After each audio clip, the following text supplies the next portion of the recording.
All right, everyone, welcome back to the deep dive. If you're following along in Professor Segi's social psychology course, well, you know exactly where we Yeah, are. we're getting close. Module 11. Almost there. Almost at the end of the semester, yeah. Yeah. And Module 11, this is a big one. It's the one that really makes us look at ourselves, doesn't it? Altruism. Why do we actually help people? It really is a critical module. Yeah. And especially, living here in Los Angeles, this huge, complex city, you see chances to help everywhere. And, well, you also see people not helping. All the time. Uh-huh. So our mission today really is to dig into that, understand the why behind that paradox. Why does someone sometimes dive into danger to help a total stranger, but other times, nothing? They just stand still. That's exactly it. So we're going to unpack the motives, the sort of theoretical why behind helping.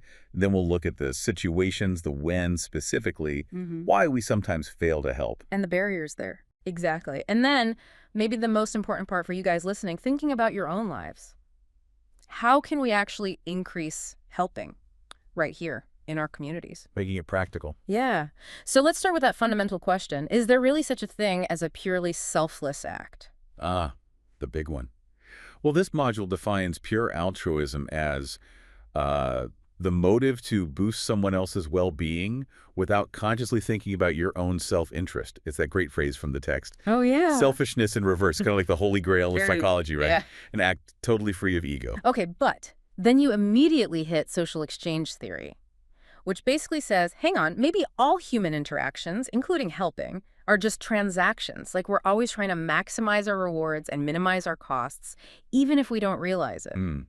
It definitely throws a wrench in the works, doesn't it? Yeah. It's a sharp counterpoint. Social exchange theory doesn't necessarily say we're all consciously making lists of pros and cons. Right, not like a spreadsheet. Exactly. Yeah. But it suggests that these calculations, these costs and benefits, they predict our behavior. Yeah. So the rewards for helping, they can be external, obviously, like maybe getting a favor back later or, public praise. But the really interesting part, I think, is the internal rewards. The idea that even when we feel selfless, our subconscious might be getting a huge payoff. Like, if I help someone, maybe I just feel really good about myself. That whole do good, feel good thing. Absolutely. Helping definitely boosts self-worth. And it's not just about feeling good, it's also about stopping feeling bad. Okay, like guilt. Guilt is a massive driver. People often help just to get rid of that uncomfortable feeling, that distress or nagging guilt. If it's private guilt, helping kind of restores your self-image. If you mess up publicly, helping can reclaim your positive reputation. So it's about managing our own internal state, basically, getting back to feeling okay. It's an egoistic drive, yeah. Yeah. Restoring an internal comfort. So it's not just stopping the negative feelings. You mentioned positive ones, too. Happy people help more. Oh, definitely. Happy people are helpful people. There's that classic 1976 study, Eisen, Clark, and Schwartz. They gave people a small free sample, just a little thing to boost their mood. And suddenly, those people were way more likely to help someone relay a phone message right afterwards, like within minutes. Wow, just from a small gift. Yeah. And crucially, that willingness to help, it dropped off pretty fast as that little good mood started to fade. So it shows how temporary that mood boost can be, but how powerful it is while it lasts. Exactly. It really highlights that even when our intentions seem noble, social exchange theory gives us this lens, suggesting we're always gaining something, even if it's just feeling good or less guilty. Okay, so if social exchange paints us as these sort of self-interested calculators, how does society function? How do we ensure people actually help each other out? That must be where social rules come in, right? The norms. That's the next piece, yeah. It's fascinating how society basically builds these expectations to nudge us past our purely selfish instincts. You've got the big one, the reciprocity norm. Okay, what's that? It's that deep down expectation that, you help people who've helped you. You don't hurt them. It sounds simple, like basic politeness. Yeah, tit for tat. But it's more fundamental. It's the bedrock of social capital. That mutual support system that keeps communities, especially diverse ones, running smoothly. And in a huge place like Los Angeles, you absolutely rely on that unspoken social capital, that trust that people will generally reciprocate. Okay, what's the other norm? The social responsibility norm. This one's a bit different. It's the expectation that we should help those who genuinely need help, kind of regardless of whether they can pay us back. Okay, so just helping because someone needs it. Right. But, and this is a big but, our willingness to follow that norm, it's super conditional. It often depends on how much sympathy we feel. How so? Well, we tend to judge why the person needs help. If we think it's due to circumstances totally beyond their control, bad luck, basically we feel sympathy, and we're more likely to help. But if we think they kind of brought it on themselves. Exactly. If we judge them as responsible for their own problems, that sympathy often just evaporates. And so does the help. Hmm. Okay, so society pushes us towards helping. But what about, like, our basic biology? Evolution usually favors selfishness, right? Ensuring our genes survive. That's the evolutionary psychology angle. Hmm. And it has answers, too. First, there's kin selection. That's pretty straightforward. Helping our close relatives helps our shared genes survive. Makes sense. Right, helping family. But then there's group selection, which is really interesting. The idea here is that groups where members support each other, where they act altruistically towards each other, those groups actually outlast groups full of selfish individuals. So cooperation itself becomes an evolutionary advantage for the whole group. Exactly. Even from a biological standpoint, there's a drive towards cooperation, not just pure selfishness. Okay, so we've got egoistic motives like feeling good or avoiding guilt. We've got social pressure from norms. We even have biological programming. But does this leave any room for just pure selfless altruism? Is that actually real? This is where empathy comes in, and it provides probably the strongest case for a truly selfless motive. Empathy isn't just feeling bad for someone, it's vicariously feeling what they feel, putting yourself in their shoes. Feeling with them. Precisely. And when we feel genuine empathy, the focus shifts. We stop worrying about our own distress and focus purely on relieving the other person's suffering. And there's research on this. Oh, yeah. Studies show that people who are high in empathy, who really feel that connection, they'll often help even in situations where they believe nobody will ever know they did it. No experimenter watching, no public recognition, nothing. Wow. So that kind of removes the reward aspect, right? The self-serving part. Exactly. If there's no external reward, and you're not just trying to stop your own bad feelings because you're truly focused on the other person, that looks a lot like genuine altruism. It's the evidence that maybe, just maybe, we can be purely good sometimes. Okay, so we know why we should help. We have rewards, norms, empathy pushing us, but we still see that paradox all the time, especially in big, anonymous cities like ours, the bystander effect. How can more people being around actually make help less likely? It feels so backwards. It really does. And for you guys studying this here in LA, the bystander effect is probably something you witness, maybe without even naming it, pretty often. Yeah. The core finding is stark. You are less likely to get help or give help when other people are present. Crazy. And Latane and Darley figured out why. Their decision tree shows these key steps where the presence of others can just derail the helping process. What's the first step? First, you just might not even notice the incident. Mm-hmm. In a crowded place, everyone's distracted. Maybe you assume someone else must have seen it already. There's just too much going on. Okay, makes sense. Sensory overload. Then, even if you notice, you have to interpret it as an actual problem or emergency. Yeah. This is where pluralistic ignorance is huge. Pluralistic ignorance. Yeah, you look around, nobody else seems worried. Everyone's acting calm, just walking by that person slumped on the sidewalk or ignoring that weird noise. So you think, well, if nobody else is reacting, maybe it's not serious. Maybe I'm misreading it. We use others as a cue for reality. Exactly. And if they're all doing nothing, we conclude nothing needs to be done. That famous smoke-filled room experiment showed this perfectly. Oh, yeah. Tell us about that. Researchers pumped smoke into a room where people were filling out questionnaires. If someone was alone, they almost always reported the smoke quickly. But if they were in a group with two other people who were Confederates told to ignore the smoke, Let me guess. They just sat there. they often just sat there, smoke filling the room, looking unsure, glancing at the others who weren't reacting, and doing nothing. It's powerful. Wow. Okay, so you might not notice, or you might misinterpret. What's the last hurdle? Even if you notice and interpret correctly, you might fail to assume responsibility. This is the diffusion of responsibility. Someone else will handle it. Precisely. Especially in a big city. You think, surely someone else is more qualified, or the police must be on their way, or there are dozens of people here, why me? The responsibility gets spread so thin, nobody feels personally obligated to act.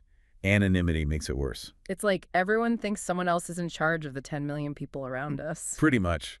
Now, we should quickly mention the ethics here. These bystander studies, while incredibly insightful, did raise ethical questions, mainly around informed consent, because obviously you couldn't tell people what you were really testing. Right. That would defeat the purpose. But the researchers were very careful about debriefing participants right after, explaining everything. The goal was always to understand these negative influences to ultimately help people overcome them. Okay, good to know. So we've got the situations, the when help fails. Let's talk about the who. Beyond the situation, are certain types of people just more likely to help? Dispositional factors? It's tricky. Predicting one specific act of helping based on personality alone is hard. But looking over time, yes, some individual differences do emerge. People who are generally high in positive emotionality, high in empathy. We talked about empathy already. Right. And also people with high self-efficacy, folks who believe they actually can make a difference, that they have the skills to help effectively. Those traits tend to correlate with more consistent helpfulness. What about things like status or gender? Status and social class do play a role, yeah. And with gender, it often depends on the type of help needed. Men are, statistically, more likely to step in during situations perceived as dangerous or requiring sort of heroic intervention. A knight in shining armor kind of thing? You could say that. Whereas women, on average, tend to show more empathy towards friends' problems, are generally more generous with resources, and might be slightly more likely to help in safer, more nurturing contexts. Interesting. And there was that point about men helping attractive women more. Yeah, research suggests that happens too, which clearly points back to an external reward motive, doesn't it? Also, women tend to both receive more help and seek it out more often than men do. Okay. What about religion? Does faith influence helping? It seems to. While religious affiliation is sometimes linked with opposition to certain types of government aid, the core teachings of nearly all major world religions emphasize compassion and charity. Right. And the data backs this up globally. Highly religious individuals consistently report higher rates of charitable giving, volunteering time, and helping strangers. Even when controlling for income levels, they often give more despite having less on average. Okay, so we've seen the motives, the barriers, the types of people. Now for the payoff. For everyone listening, finishing up this module, how do we take all this knowledge and actually use it? How do we become better helpers, especially here in LA? How do we reverse those inhibiting factors? This is the crucial application part. We need to actively push back against those forces, like diffusion of responsibility. First step, reduce ambiguity, increase responsibility. If you see something ambiguous, try to clarify it. If you decide help is needed, don't just shout into the void. Make it personal. Point directly at someone. Use eye contact. Give a specific instruction. You, in the red shirt, call 911 now. Make it impossible for them to think someone else will do it. Exactly. Personal appeals shatter anonymity and assign direct responsibility. They're way more effective. Okay, what else? We learned about guilt and self-image. Right. We can leverage that. While maybe using guilt-inducing messages isn't always the best long-term strategy, we can focus on the positive side. Strengthening a helpful self-image. Tell people they are kind, caring, helpful. Labeling them positively actually encourages them to live up to that label in the future. So praising helpful behavior reinforces it. Definitely. And another really powerful tool, especially for city life, is actively working on moral inclusion. Moral inclusion. What's that versus exclusion? We all have a natural tendency towards moral exclusion. We unconsciously draw lines around who we care about, who's part of us, people outside that circle. Their welfare doesn't concern us as much. It's our in-group bias. So homeless people, people from different backgrounds. Anyone perceived as other. Moral inclusion is consciously expanding that circle, making an effort to see everyone, regardless of group affiliation, appearance, whatever, as part of your moral community, someone whose well-being matters. It directly fights the anonymity and indifference that the bystander effect thrives on. That feels really important, especially in a diverse place. Actively choosing to see shared humanity. It's fundamental. Finally, remember that altruism is learned. We learn by seeing it modeled, real people, media examples. It all helps. Seeing inspires doing. Yes. And maybe even more powerfully, we learn by doing.